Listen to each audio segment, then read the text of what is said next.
And I think the sweet spot is somewhere in between, right? And kind of trying to stay there as much of the time as you can as you're doing your innovation or your disruption or your rebellion or all these grand things that we might call that.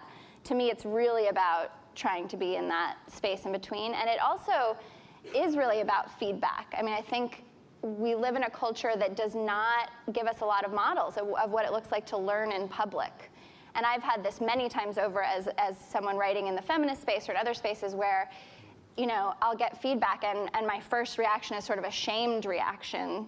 And then I have to take a deep breath and go, what does it actually look like to, A, potentially be wrong, and integrate some of that feedback, or, you know, B, to say, actually, I stand by what I said and this is how I feel about it. But there's just so few models of that. And I think in our political sphere, we actually call it flip-flopping when anyone shifts what they think about something. And, and really some of the rebels I respect most did learn in public. You think about Malcolm X or other people who very visibly shifted their mind about something over a period of time.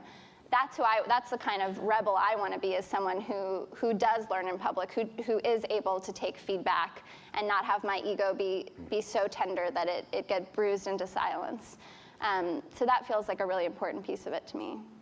I actually want to read some Courtney Martin words too. This is such a beautiful line of yours from your book, Do It Anyway. Our charge is not to save the world after all.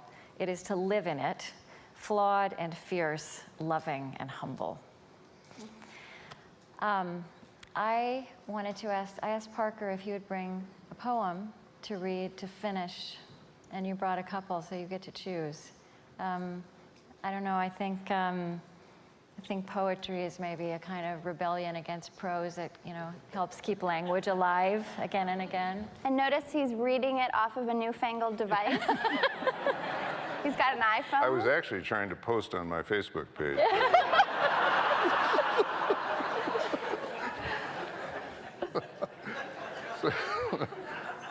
So I chose a bunch of stuff, but the one that feels most right to me is A Brief Meditation by Victoria Safford.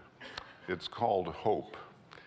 I think that's a very important word in this conversation, and I think to hold hope these days is to be a rebel. Hope by Victoria Safford. Our mission is to plant ourselves at the gates of hope.